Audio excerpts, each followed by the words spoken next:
Welcome to Building Bridges, the program committed to supporting the women and men of the New York City Police Department and the many community groups that work together with the police. I'm your host, retired Sergeant Joe Crocitto. Today, we're going to be discussing a global problem, a problem that needs to be addressed in order to save the generations to come.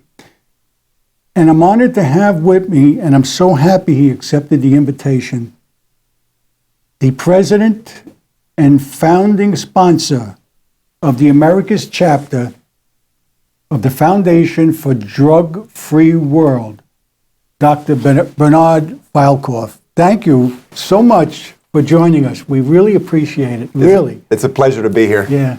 Yeah, to me, this is so important because you're talking about our kids and our families. Tell me how this foundation took off. Sure. First, let me tell you a little bit, and the viewers, about me. I'm a Cuban-born American citizen, born in Cuba, in Havana. Just to prove it, because people out there, sure, Dr. Fialkoff.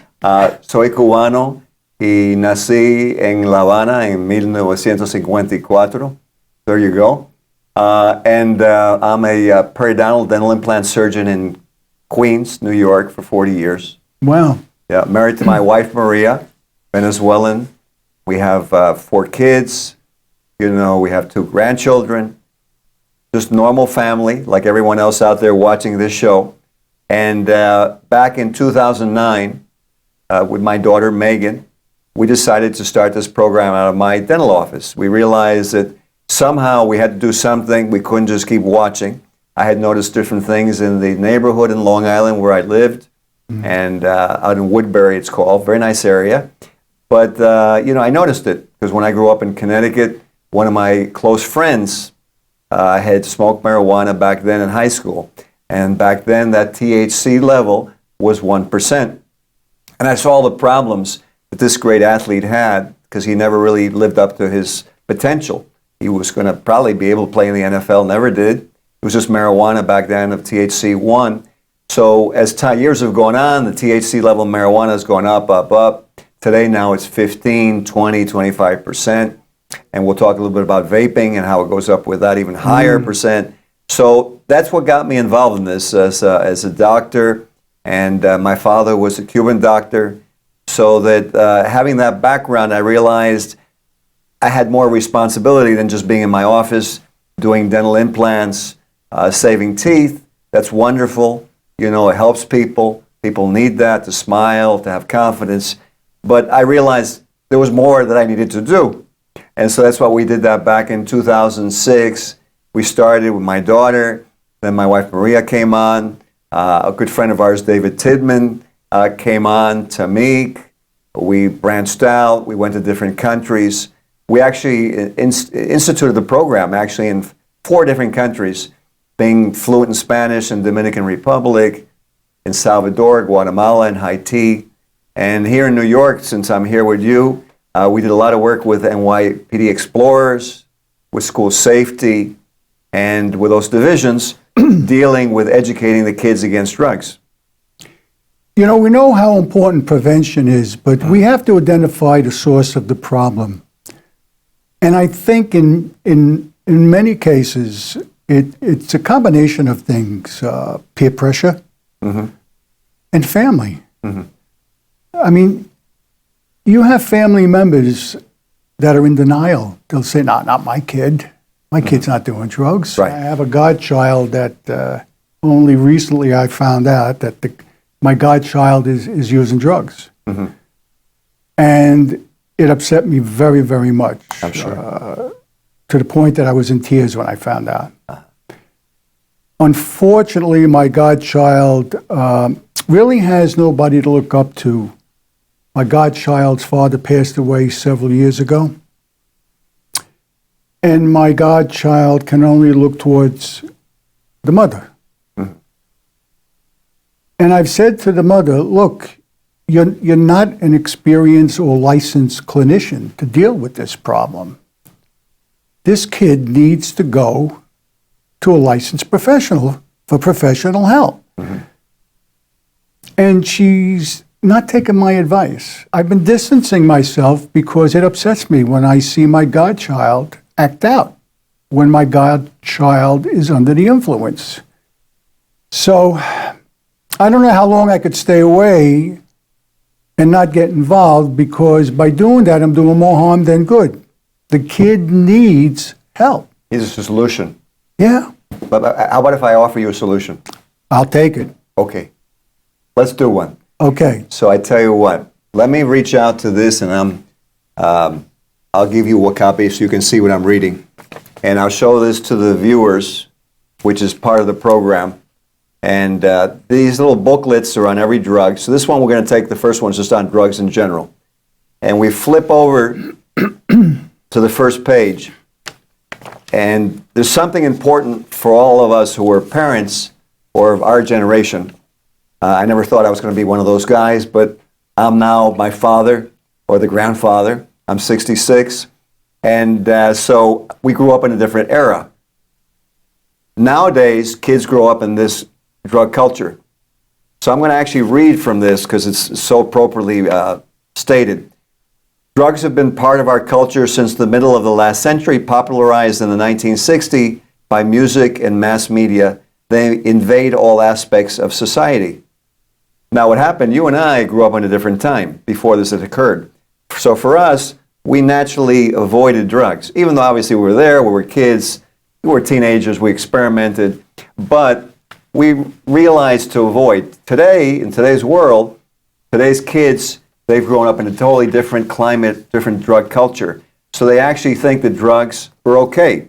The drugs now, we're in a different era, we're high tech, there's been a lot of research, advance, and so now drugs are okay. Drugs are okay according to the media, according also to see all these legalizations, the recent one that happened in New Jersey. We're going to go over why I'm very concerned and why you rightfully are concerned. So let's take a look at the situation you brought out. So the first thing to realize is all people who turn to drugs, first, before they take the drugs, have some emotional upset. They have some break in their reality of life, in their love of someone that they really depend on. So they lose that stable factor, and with you, it was the father, right? Yeah, absolutely. So he lost the father. Losing the father, losing anyone. I lost my mother about a year and a half ago. It was horrible. I was an older man, 66. She lived a long life in 93. It was very difficult, very difficult. So now you take a young kid who lives in this drug culture, has this impact, and is very hurt, very lost, confused. They're looking for something, and they've heard that it's okay. They've seen that it's been legalized, so they think, well, it must be okay, because my elders or my parents or my leaders have legalized this, so it must be okay.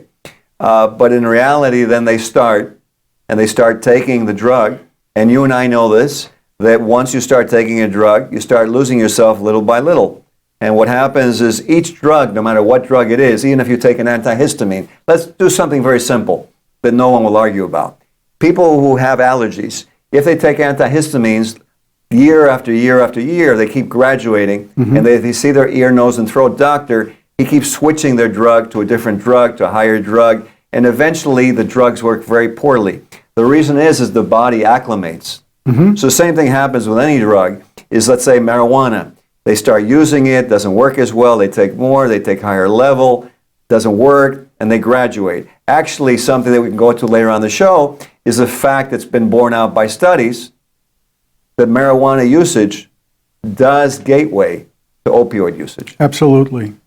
Absolutely. You mentioned about how the body becomes acclimated to a certain amount that you take. The same holds true. I have friends that are diabetics, and over the years, they're finding that they have to use more and more insulin in order for their body to be tolerant of certain foods that they take, because they don't always keep to their diet.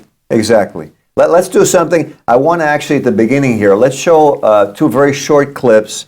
The first one is with the then director of the DEA in New York, Mr. Hunt. I'm going to play this one for you. I'm here with James J. Hunt, who is the special agent in charge of the DEA New York Division. Thank you so much for being here. You're welcome. My pleasure. Yeah. Talk about a little bit about what you do with the drug-free world.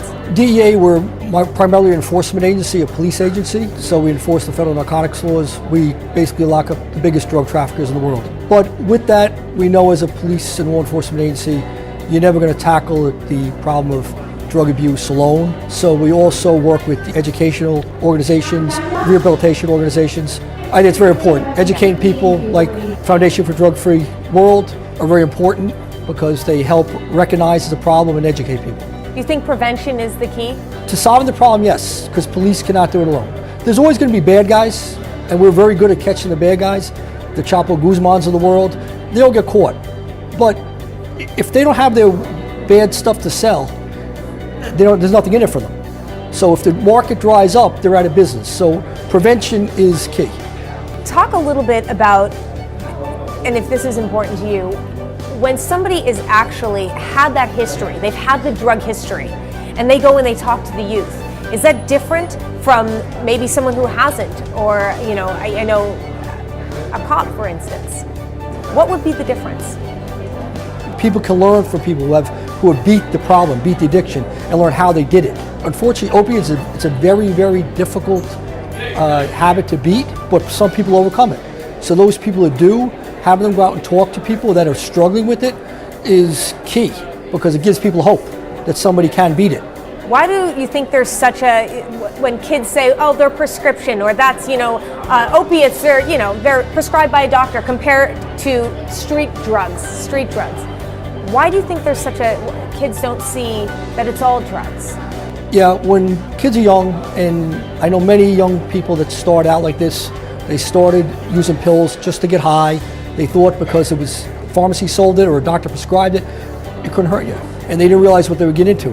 Opiates are very, very strongly addictive. So they played with them like people experiment with alcohol.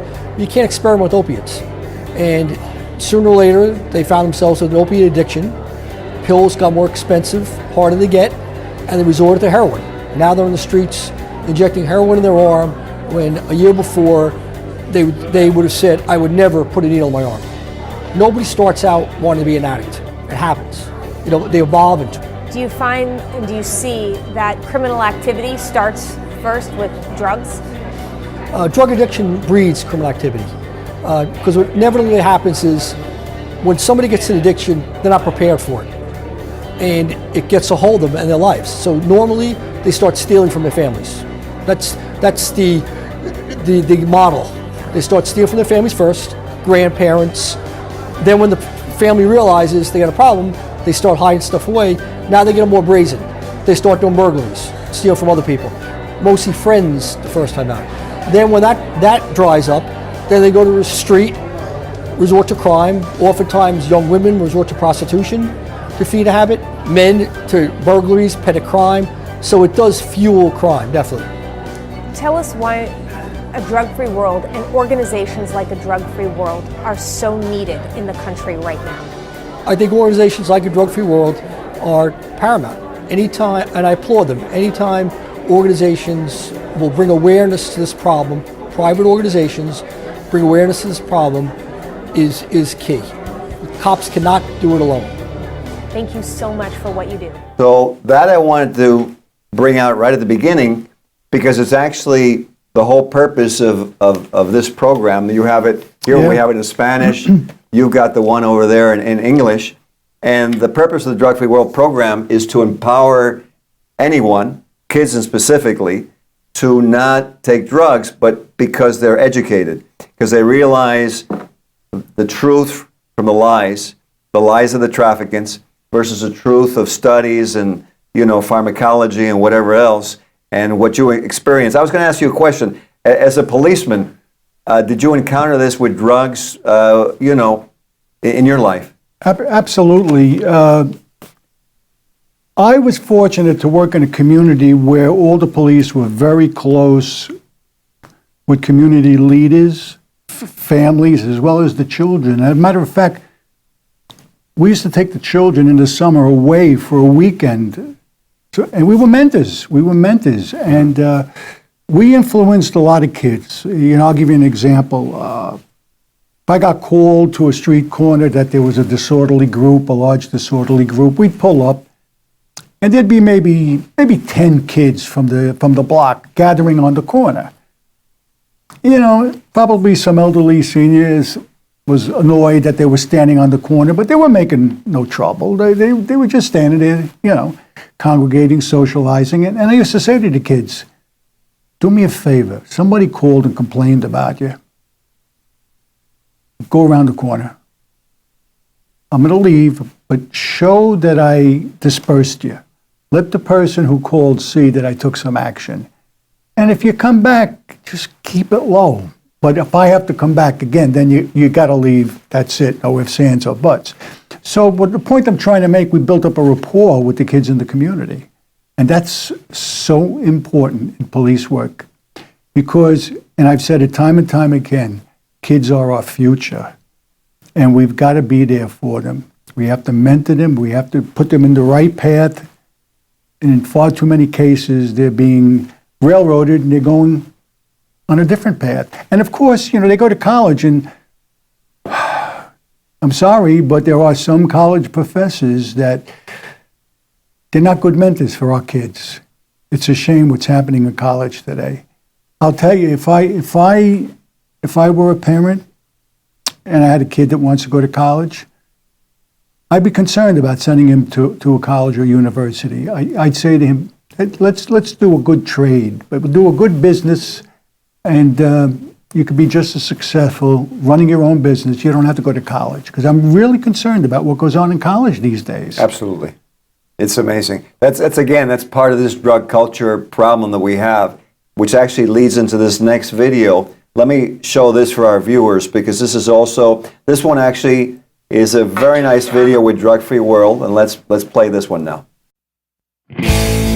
Nearly half of all public school children in the United States have tried drugs or alcohol by the time they're 13 years old. A third of teens have gone to house parties where there was alcohol, pot, cocaine, ecstasy, or prescription drugs. Over half of kids say it would be easy for them to get pot if they wanted some. 7 out of 10 teenagers have been offered an illegal drug. Teenagers whose parents talk to them about drugs are 42% less likely to use drugs.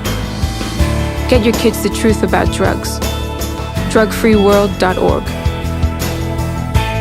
There you see, you know, and it's very interesting what it said there. 42% of those kids whose parents actually spoke to them about drugs were less likely to use drugs. I was very fortunate. I had good mentors as my parents, and I had an uncle that I really, in fact, he was my godfather. I really looked up to him big time. And I grew up in a generation that you listen to your parents. Right. God forbid you didn't listen to your parents. God forbid a police officer brought you home. Forget about it. And like my father had a unique whistle. He used to put his 2 fingers in the mouth if he wanted me to come home. Uh-huh. And like he used to say to me, as a matter of fact, I think a comedian, Pat Cooper, used to talk about this. If my father looked out the window and he whistled for me to come home, God forbid if the dog got home before I did. But we were brought up during a time that you listened to your parents. The priest in our parish, they were such an influence on us. And there was a pastor that we had. He was unbelievable. He used to go after the guys that were dealing the drugs. Big time, big time. And thank God for him. He saved a lot of kids in the community. Absolutely. Well, you know, we have, as a member of our group, Drug Free World Americas, we have a bishop, Bishop Lubin Moise. His church is actually in Brooklyn, and he also has churches in Haiti. He's Haitian descent. And at one point earlier in his career, he was in Texas when he first started out, and he was in a town that was riddled with drugs and crime. And he actually did the same thing. He took on that community's drug dealers. He got accosted. They threatened him. Oh, yeah. Yeah. Then they did that to the pastor. Oh, yes, they did. Yeah, I know. Then he told me then that didn't work. So then they when they realized the violence didn't work, they actually came with a big manila envelope. They opened it up to show him, and it's full of money. And he said, I don't want that. And he turned them away. And he eventually was able to organize a community, which is why I'm glad that we're here with you on this show, Building Bridges, because what we want to do is build a bridge to the community watching this show. There's a group that I started before COVID, and the group was American Dentists Give Back to Veterans Group. I spoke to a group that as a specialist, I run a study club. I run it for about 30 years, and we do advanced study on different technologies, techniques in dentistry, so our patients can benefit.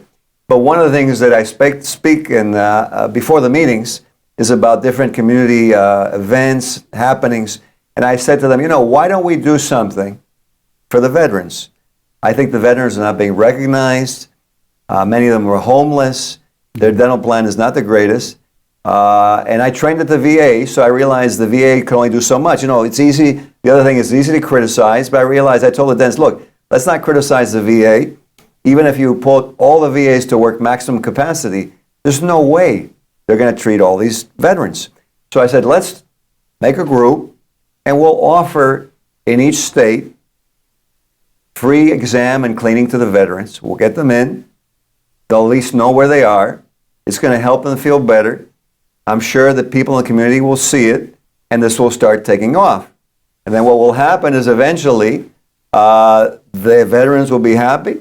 The community leaders will see that the dentists are working with the community. They'll help the dentists, and other people, other business people in the community will see it. They'll chip in. And before you know it, maybe we'll have some funds to fund the veterans. And probably at that point, the insurance companies will see and they'll go, wait a second, this is what we should be doing.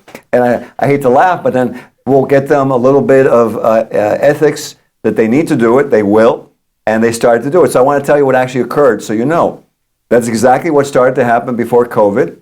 And what started to occur is community leaders saw it.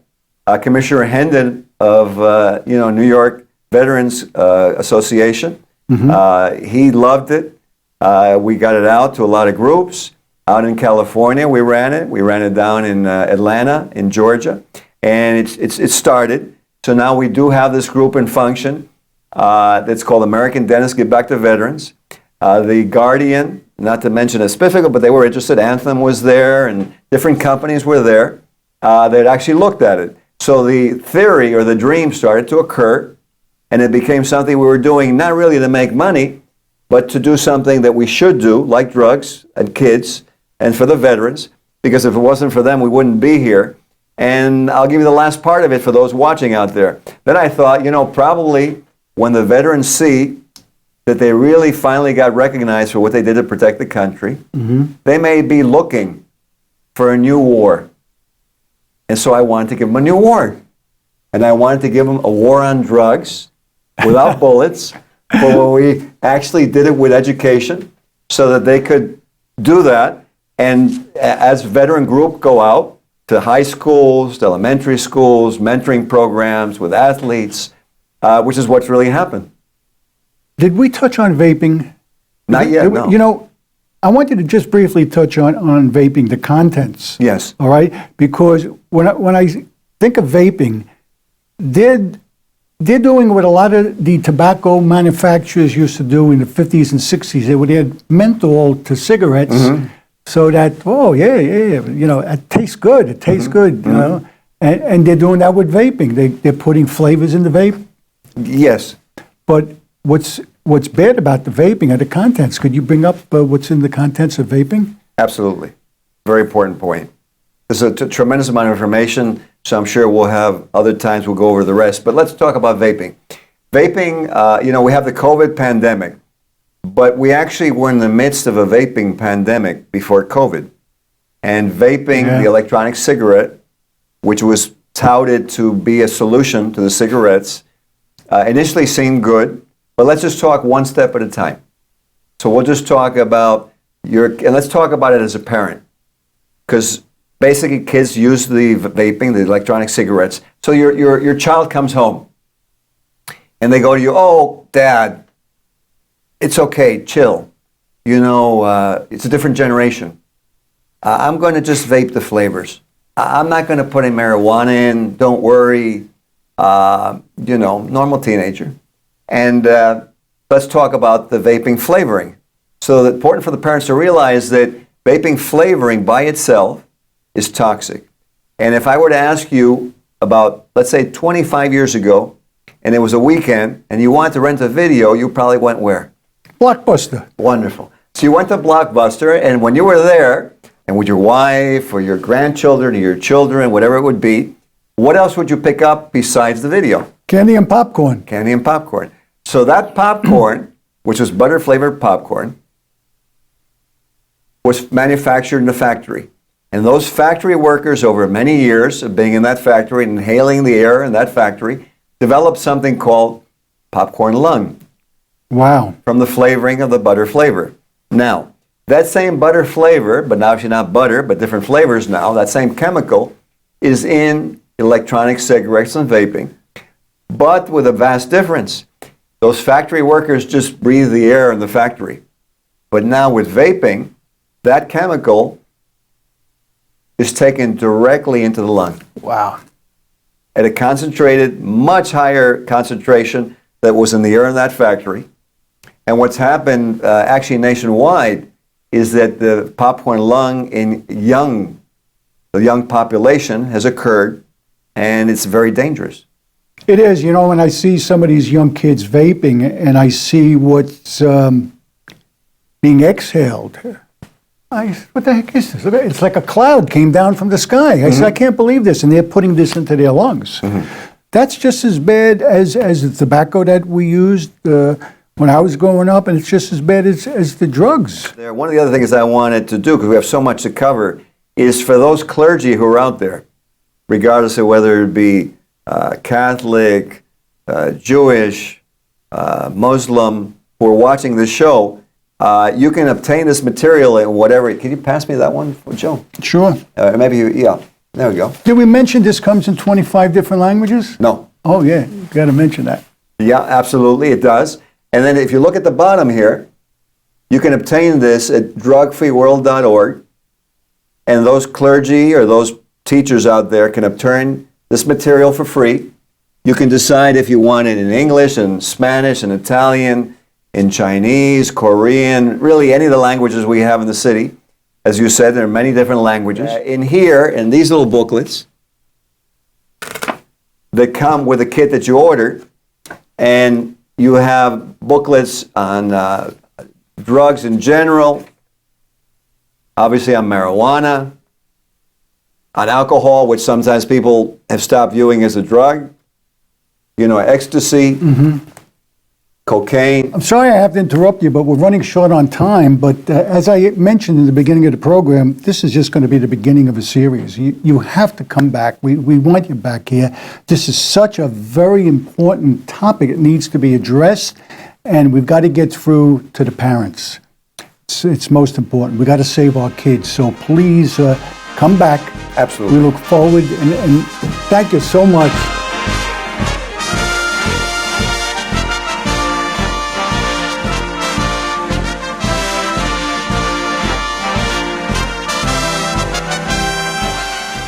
I'm president of what's called the Foundation for Drug-Free World Education Program and director of the New York City and actually American Veterans Give Back to Veterans Group. And today we're confronting her homelessness, economic and drug crises, so many things. I'll try to keep this very brief. But how do we confront this? How do we adversely handle these things that are adversely handling and happening in our globe? How do we prevent homelessness, which is actually underpinned by people's pride, by people's cooperation and willingness to believe? In our world today, we've lost an essence of truth and belief. And this program has to do with truth about drugs. We have the cures, but we have to apply them. Then we have a world that has integrity, honesty, and pride.